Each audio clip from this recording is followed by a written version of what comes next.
Hello YouTube, today I'm back with another episode of The Educated Barbarian, and we're on book 3. Young warriors should aim to be courageous. You can be brave if you devote every thought to building your nerve. If your sword breaks in the thick of battle, fight with your bare hands. If your arms are cut from your body, wrestle your adversary to the ground with your shoulders. If your shoulders are also sliced off, you still have the ability to bite the heads off of 10 or 15 enemy warriors. So this is the wisdom that an old warrior is passing down upon younger soldiers.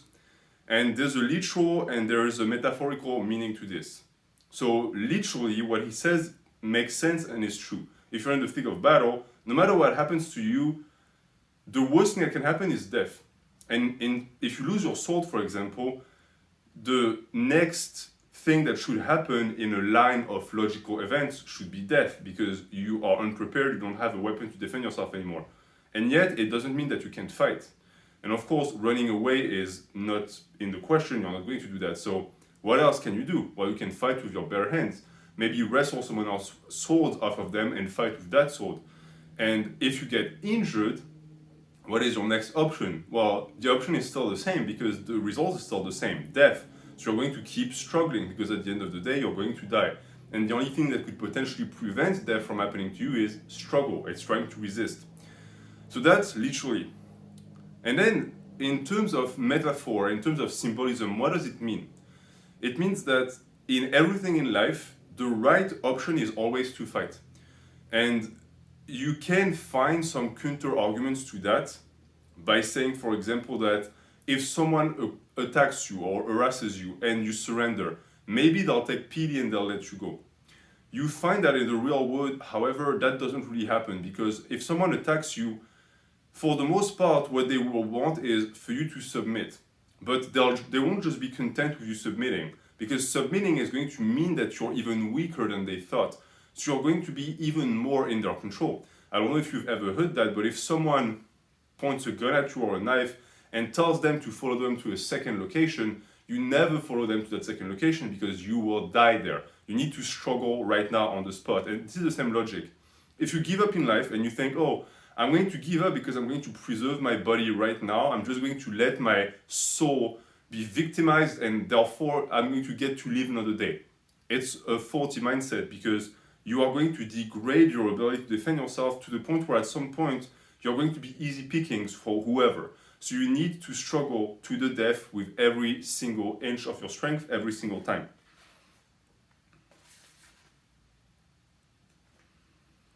First of all, the hairs on his body were burnt off. All of his fingernails were pulled. His tendons were severed. He was punctured with holes and subjected to all manner of torture. Still, he whimpered not once throughout the ordeal, and his complexion remained unchanged. In the end, his back was slashed, and he died with his torso folded back as boiling soy sauce was poured all over him. So this is a description of torture back in the feudal days of Japan, which, as you can see, is quite brutal. What we call torture nowadays wouldn't even register to them. Back in the days, it would just be like light hazing. That was torture. And it's describing someone who is being tortured in that manner and who doesn't speak. Now, the thing with torture and the thing with pain is that it is quite hard to project yourself in the shoes of someone who's experiencing that level of pain. It's easy when you don't feel it to say, oh, if it happened to me, I would be able to surpass it. But in reality, you most likely wouldn't, because surrendering and basically losing all inhibitions in front of pain is ingrained in our DNAs, because pain is a sign that death is incoming. And for most people, I mean, you stab your toe on the table, you're going to feel that pain. Most people are going to remain stoic. The thing is that pain is a mental stimulus. And the man in this example was a representation of someone who had mastered pain so well that he was able to completely disconnect the feeling of pain to the mental anguish that it creates, meaning that he was able to just feel the pain, because unless you have nerve damage, you will feel the pain, but he was able to disconnect himself from it because he knew he was going to die regardless. And therefore, the pain he was suffering was just a sign that death was incoming. And the last duty as a samurai that he had was to not speak, to not give information, which he did. So he actually fulfilled his duty perfectly. Describing the execution of prisoners in feudal Japan. In any case, as it is a matter of immense importance, you will not mess it up if you cleave through the neck, aiming to hit through to the ground each time. Why am I giving you those quotes? Well, first off, because the book 3 is full of them, because it's full of anecdotes and things that are not really connected with the rest of the book, or at least not connected if you don't look through it. So here, it's someone describing how to cut someone's head. And the way you cut it is you don't aim at the neck, you aim at the ground. And for people who've done martial arts, certain martial arts also advise students to do that, meaning that when you punch, you don't want to punch, like for example, you punch the head of someone. You're not going to try and punch here. You're not punching someone's nose. You want to punch through them so that you can actually have that movement go through. Because if you just punch the head, your arm is not fully extended, most likely your hips and everything is not fully through, and therefore the blow is not as powerful. So that's literally. And then figuratively, what it's going to mean is when you have a goal in life, you can't stop at that goal. You need to see beyond the goal, because when you look beyond the goal, what happens is you're going to eventually get to that goal without even realizing it, because it was never a goal in the first place. This is why I will most likely make videos in the bodybuilding playlist about this, but you don't want to set deadline to yourself, because one, it's going to create stress because you'll have that deadline looming in the background. And two, even if you make it, what next? Another deadline? You don't want those things. Don't fix goals like this. You can have a vague idea of what you want, but your absolute ideal, your absolute goal, body or strength or whatever, it needs to be so far away that you are basically setting yourself up for something that you will never reach. And some people might tell you it's not realistic, but for bodybuilding, being realistic does nothing for you in reality. When you're natural, every time I see someone who is realistic, what it means is that they have low standards, because they reach their realistic limit and therefore they just stop pushing. And that is a limiting factor in your own brain that you put there. So you want to avoid that. It is said that the face of a genuinely gallant warrior does not change when confronted by his mortality. I was composed as always until the final evening when I was brought to this place. I am sorry to say this is not the case now. So this is a man who's old and who's about to die, and he's not about to die of old age, he's about to get his head cut off. And as he said, he was composed until the last moment where he realized that his life was going to be over. And I think that accepting your mortality is one thing. A lot of people master that, but it's a different thing altogether when death is actually at the door. Because now you have to put all of those nice ideas, you have to put them into practice, and it's different. And for anyone who's not about to die, we can't really say that we're not afraid of death. I know that I'm not afraid of dying now, but it's sort of the same logic as with the pain thing. Yeah, I think I could resist torture now, but I'm not being tortured. I think I can shrug off death now, but I'm not dying. And the state of health that my body has allows me to be boastful about these things because I'm not in the thick of it. And as he says here, if the face of a genuinely gallant warrior does not change when confronted by his mortality. And that's a goal, in my opinion, that's a goal that I'm pursuing, is reaching a level of enlightenment and advancement on the path so deep that you stop fearing death for real. I am so old that I wouldn't be able to do anything, even if there was a battle I was mobilized for. Even so, I yearned to die by charging headlong into the enemy ranks and being struck down in a blaze of glory. What a pity it would be to simply perish in bed. So this is the thought of an old samurai. And compare that to what we have nowadays. Nowadays, most people would be happy and lucky, actually, to die in their bed. Because most people are going to die of illness, they're going to die of an accident or something. We're going to get to a point where we're going to start regressing, meaning that we had a generation of people who never made it to old age. Then we went into a more bountiful age where people actually got to die in their bed with their loved ones. And now we're regressing because we're still in a bountiful world, but we became so greedy that now we're dying of illnesses that we created ourselves with our overconsumption of foods, of drugs, of alcohol. So it's a regression of sorts. But what is said here is that this man would have yearned to be able to die in battle, because at the time that was the respectable death. And in a sense, you could also apply that to not to our society, meaning that there are certain people who, it's awful to say, and I know a lot of people don't agree with that, but they should have died a long time ago, because I see those people, those old people, and they just sort of survive. They float around. It's tough to know if they even want to be there, or if they're just hanging because they don't want to die. They're afraid of dying. So they're afraid of dying, but they're not really living. So they're in a limbo. It's sort of purgatory on earth in reality. And I want to avoid that at all costs for myself. And again, it's easy to say now that I'm 25, but the day I can't take care of myself anymore and I lose that fire, I just want to go and walk into the forest and get eaten by a bear or something, or just die peacefully somewhere in there, like by exposure to the cold or something. It's scary to me to see those people, because it makes me think that maybe when I get to their age, I'm going to be the same. Meaning that you have all of those ideas about dying in battle, just like this guy, and then when you get old, you become feeble, and all of that energy leaves you, and now you betray the person you were when you were young. Because in a sense, that guy in the quote could just go out and get killed in a random battle. He just won't. Why? Because he's now deeply afraid of death. And that is something that we all, as men and women, need to work on. Yamamoto Jinuemon became ill when he was 80 years old. Looking as if he was about to groan, I said, "Go ahead and cry out. You will feel so much better." Jinuemon snapped, "I will do no such thing. Everyone knows the name of Jinuemon. So how would it look if a man considered more outstanding than the rest was to let out an audible groan in his final moments? He never cried out to the very end." So this would be an example of someone who actually managed to keep that fire and that vigor. You meet those men sometimes. In my family, I have people like this who are in their 70s, 80s, and who are still men. They still have that fire and that energy. They're not just empty shells. And I found that the men who managed to keep that intact, they have two things. They have three things actually. They have a passion in life, meaning that there's something that they've always liked to do and that they never compromised on. They always did it, regardless of what the world told them to do or not.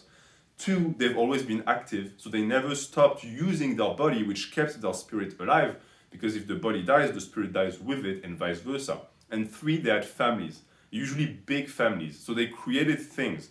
They had an empire of sorts. They had properties that they built.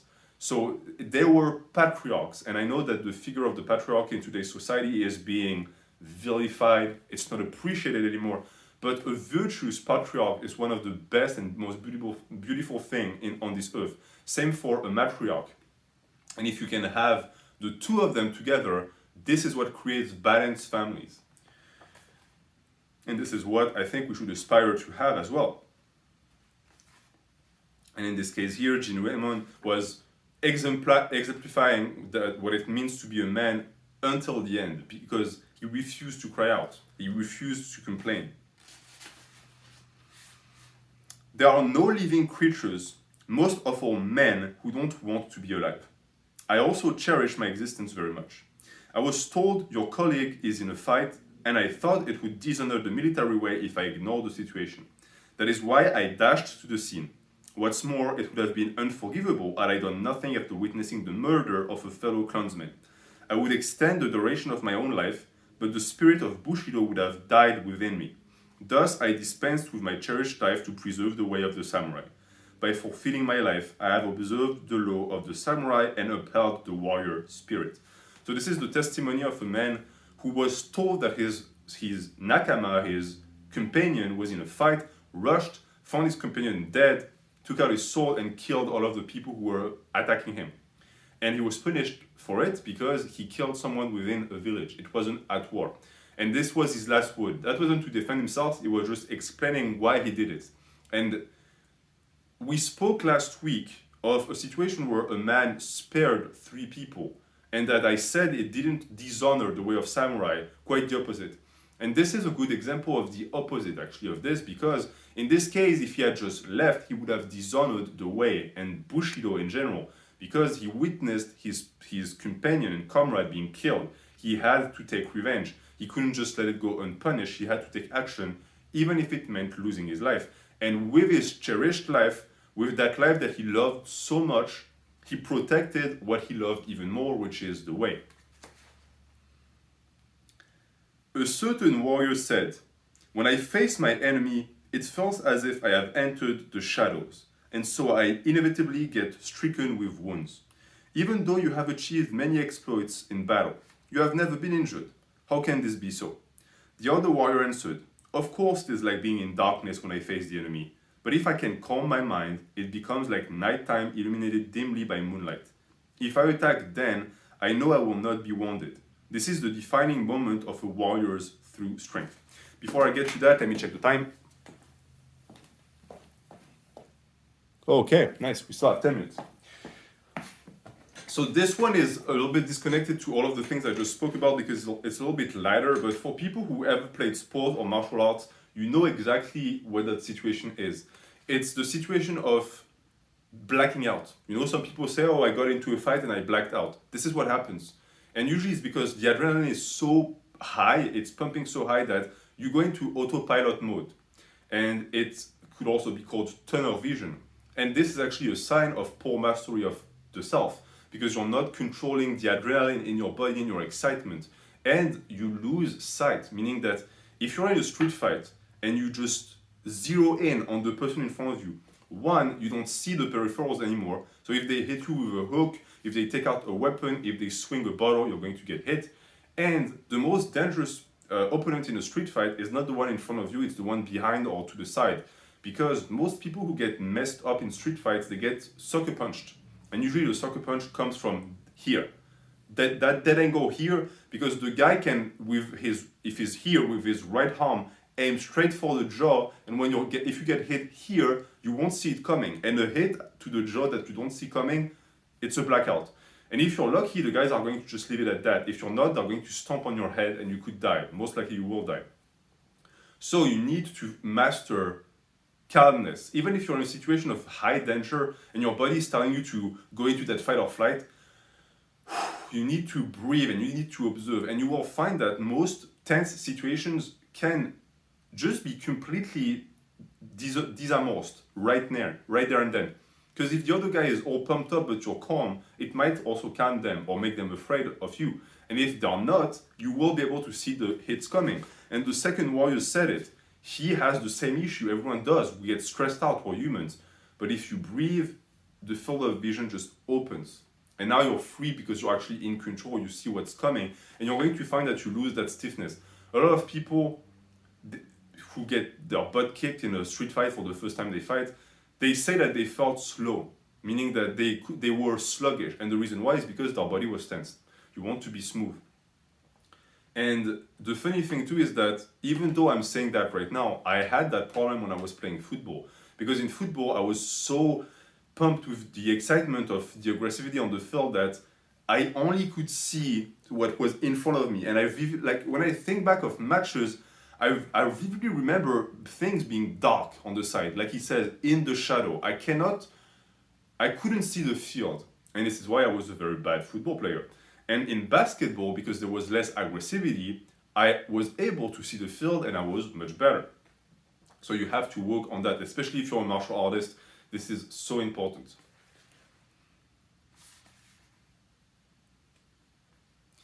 A kabuto helmet is typically thought to be heavy.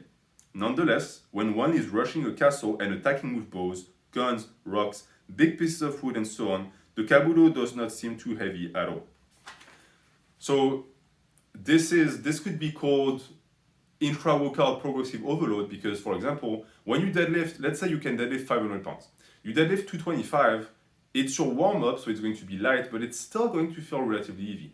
And you will get to a point in the warm-ups where every single weight is going to feel not the same, but it will feel like you go from 400 to 420 and it feels the same. 420 to 440, it feels the same. 440, 460, it feels the same. And the reason why is because your body is warming up and your body is getting used to the weight. So in reality, it's not the weight on the bar that's moving, it's your proprioception and the way you approach the weight on the bar. And that's what he says here. so the kabuto is on your head and you move around all the time, and after a while it gets lighter. And then there's also the fact that he's discussing adrenaline and the fact that you stop thinking about it. And that's important for lifting weights as well, because a weight is a weight. If you've done your homework and you know that you can move that weight and you have recovered for the day, you will move that weight. And I can tell you that I was like many people, psychoting about the weight. I was obsessing over it. Can I lift it? Can I not lift it? And sometimes it resulted in me being super excited and getting PRs. And sometimes it resulted in me failing ways that I should have lifted. I have stopped that approach altogether. Now I approach the weight knowing in my head it's going to get up. It's going to go up. There is no way around it. I program, it's in my notebook, I'm going to get it. And ever since I started doing that, practice, I've never failed a deadlift and I've never failed a squat. When I have a weight in my notebook, I know I can get it.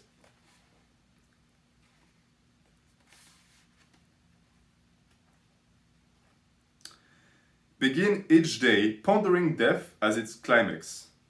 Each morning with a calm mind, conjure images in your head of your last moments.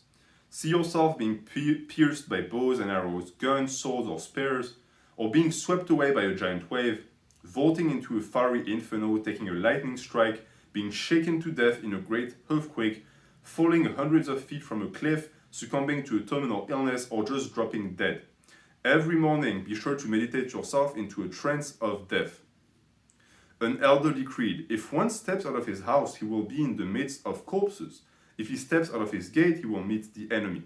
The point here is not vigilance, but rather to kill oneself from the very outset.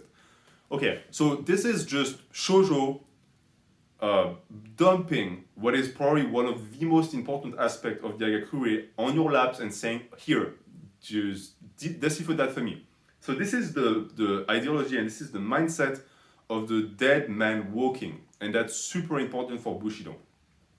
And the dead man walking is the acceptation of death through the contemplation of death when you enter what he calls a trance of death.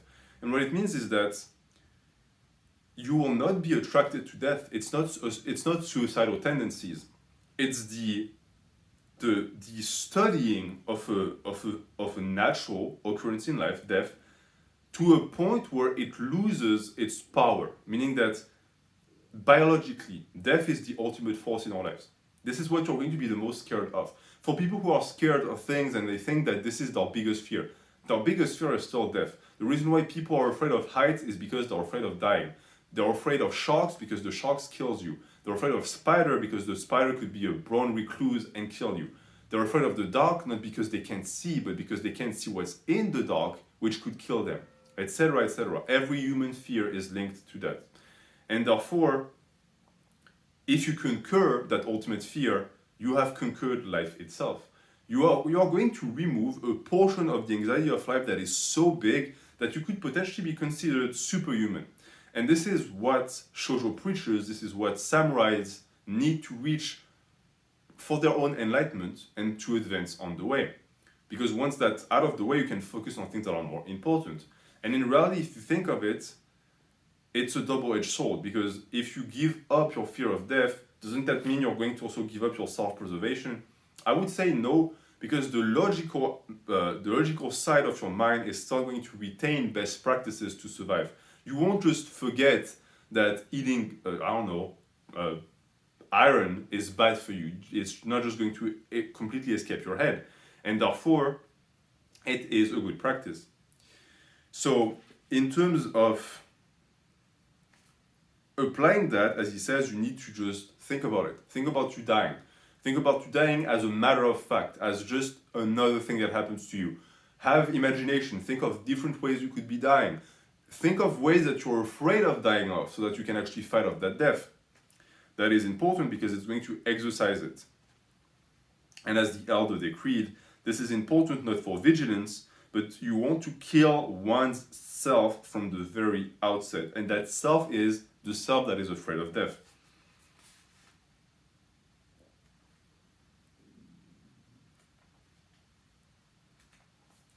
Ooh, we're getting really close to the end of the book. And this is the area of the book where I'm sort of running out of things to say. Okay, so I'm going to finish with this last one. Once a certain man said, I know the shape of reason, and oh, this one, this one is contentious. I know the shape of reason, and women. When somebody asked what shape these things were, he replied, reason is a square and will not budge at all. Women are round. Women do not discriminate between good or evil, wrong or right, and will roll into any position. This is the type of thing that could potentially get you in big trouble in today's society. Just for that last sentence, women will roll into any position. That, of course, is a sexual innuendo. I don't think it was just random that he said that like this. But I want to discuss the inner meaning of this, because I think there is some truth to that, meaning that women do not discriminate. Men discriminate.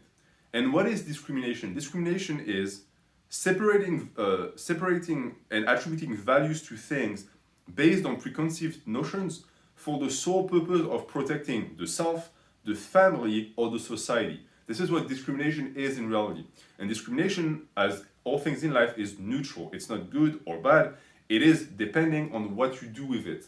If someone knocks on your window at 3 a.m., you are going to discriminate that person by not letting them in, potentially grabbing a weapon. Why? Because their behavior is associated with high risk for your family. Now, if you go out on the street and you see someone who has certain traits that you recognize as being associated with dangerous behaviors, but that's the only thing that you have on that person, and you're going to discriminate them based on that aggressively, then that could be considered negative because that person might just look like that and you don't have any way to know if they're dangerous. I would still say that if your method of discrimination is just avoiding that person, no one should be able to tell you anything. It's your business who you want to avoid. Some people would still tell you that it's not good. That's what men do. Women tend to not do that so much, meaning that women are much more open to new concepts, to progress, to modifications of society, because they're going to take it as a net positive most of the time, meaning that if they don't know, most men, if they're stuck between negative or positive and they don't know, they're going to say, okay, I don't know, so I'm going to say that this thing is negative and I'm going to avoid it. Women are the opposite. They tend to think, oh, there's a strong chance this is a positive.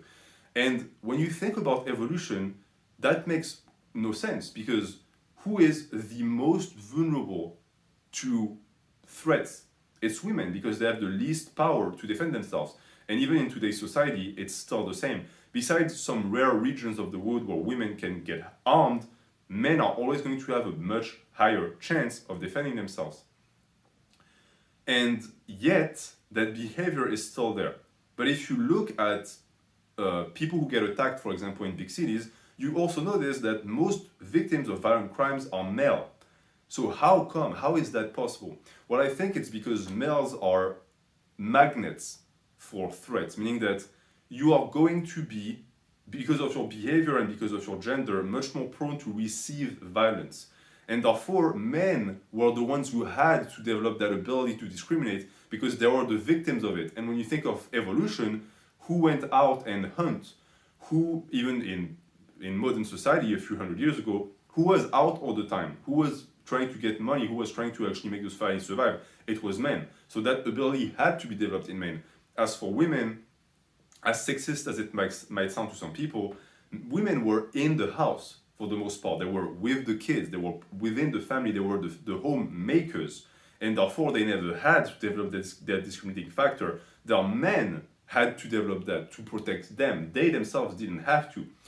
You can extrapolate a lot of things from what I just said. You could say that is the reason why women nowadays, who are sort of experiencing a mismatch of evolution, tend to be much more open, even though it sometimes backfires spectacularly on them because they can't defend themselves, and therefore the evolution and process I described is actively hurting them because they are ill-equipped to deal with today's society. That's an interpretation like another.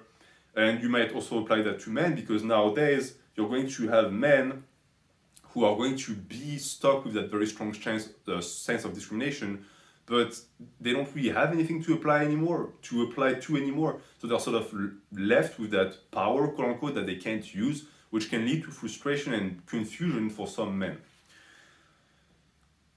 And there's a lot of things to say. I could make a video on just what he said, but in a sense, he also says that women are the opposite of reason. This is something I don't really want to touch, but I think most people can agree that women tend to be more emotional, and emotion is the enemy of reason because you don't think with your brain, you think with your heart. And that's sort of what he means in a sense. That also could be transformed into a men are more intelligent than women, which I don't think they are, because there is emotional intelligence, there is social intelligence, all of these matter as well. And gross, what is the term for that? Generalizations like this don't really help when it comes to interpretations, but you might think that saying reason is a square and will not budge at all and women are round is saying that they're the exact opposite, meaning that reason is reason and cannot be changed by anything but reason. Women can be because they are round, so they are easy to move around, they're easy to influence. And if you look at today's society with consumerism, the people who consume the most tend to be women, and the people who are the biggest target of advertising are also women, which again, there's a reason for that via evolution, because as I explained, they are ill-equipped. Men are going to discriminate if you show them a commercial which says this is going to do X for you. Evolutionarily speaking, a male is going to say, okay, I don't trust that. A woman might not. And this is the reason why they are the biggest target of it. This is also the reason why you see a bigger push to keep women single and not having kids, because it keeps them spending money forever. That's a different topic. But a very interesting quote, and there are more coming for next week. If you have anything to say in the comments, let me know, we can discuss that.